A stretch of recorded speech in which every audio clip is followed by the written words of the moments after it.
Hello everyone. Again you all are welcome to my YouTube channel Shivani Sharma vibes.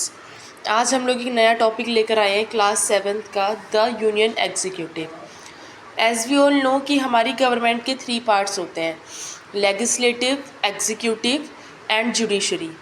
Legislative is the law making body, executive is the law implementing body and judiciary is for to give the justice if someone someone did any wrong in the legislature and executive.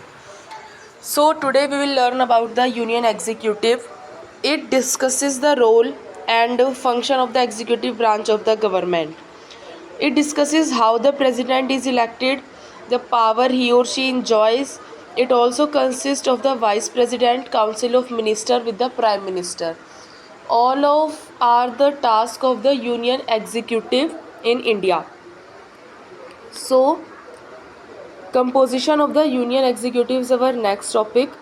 The president is the constitutional head of the state and the prime minister head of the government and council of ministers. So both are the composition of union executive, the prime minister and president. The president is the first person of any state or nation, and prime minister is the head of government or the council of minister in any nation, in our nation especially. So we will firstly discuss about the president. In India, the president is the formal head of the state and higher executive authority in the country. We are discussing about the India, that the president is the formal head of the state and highest executive authority in country. And now eligibility of president is, it should be, must be an Indian citizen and must be at least 35 years old, must be qualified to be a member of Lok Sabha, must not hold any office of profit under central or state government. This is the main point, that the president should not hold any office or profit under the central, state or local government, and should not be a member of the parliament or the state legislature. A president must be qualified to be a member of Lok Sabha, but it should not be a member of parliament or the state legislature. Keep this in mind. Now, how we elect the president? President is elected indirectly by a body called electoral college.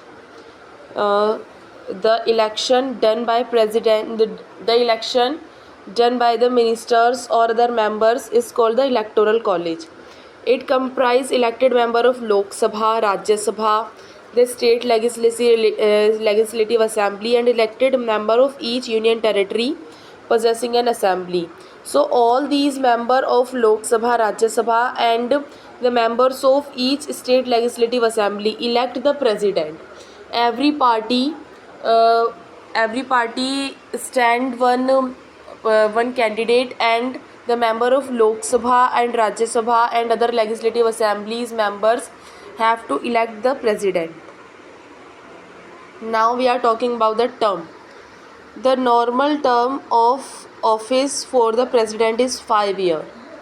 The president can remove from office through an impeachment process. To resign from office, the president has to submit the letter of resignation first to the vice president, who they and convey the letter to the speaker of Lok Sabha.